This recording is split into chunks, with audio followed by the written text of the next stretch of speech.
For us to truly experience the new life that Jesus has for us, we've first got to address a very important issue in our life. And that is, do we want to be God, or are we okay with God being God? We can't have it both ways. There's one way of seeing the world where it is that we are in charge, that we ultimately are gods unto ourselves, and that, ultimately we want to just go our own way. We may like the idea of God blessing what we do, or we like the idea of God being there to help us when we need help, but really we want independence from God. We want to live life on our terms. We want to set the rules. We want to set the goals. We want to determine the path that it is that we're going to follow. That is not a path that leads to Jesus. It's not a path of discipleship. It's not a path that we can half walk. It's either we decide that actually life without God is meaningless, and we desperately need this new life with Christ, or we continue on our own way, leaving God at the side and saying, actually, God, it would be nice if you'd bless me occasionally, but really I have no need of you. And this other life that we have, that we can live, is one of dependence on God, that recognizes that we have an absolute desperate need for him, that we are not good without him, and that we actually need our lives to be completely transformed. And really, this is the choice that we make.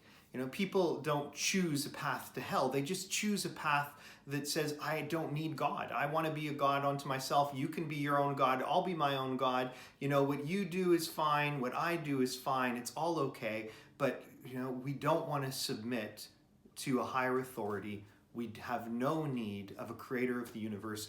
We have no need of God to be the one that would direct our lives.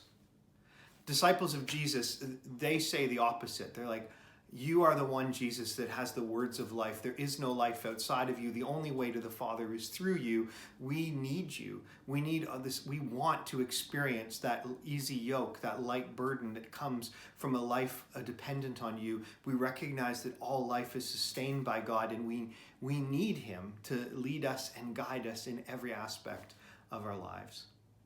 The centurion that approached Jesus in Scripture, he understood the authority that Jesus carried. He knew that Jesus only had to say a word and that Jesus' will would be done, that his servant would be healed. He didn't need to come with him. He didn't need to go there and heal him. He just needed Jesus to want it to be done. And Jesus commended that centurion for the faith that he had. What's your faith in God like? What's my faith in God like? Do we actually believe that God cares about every aspect of our lives, that all we need to do is submit to him and his will be done? Or are we still trying to make our own way? It's such an important question that we need to answer as we go on this journey of renovating our heart. And it's a key question if we're going to truly experience the life that God has for each and every one of us.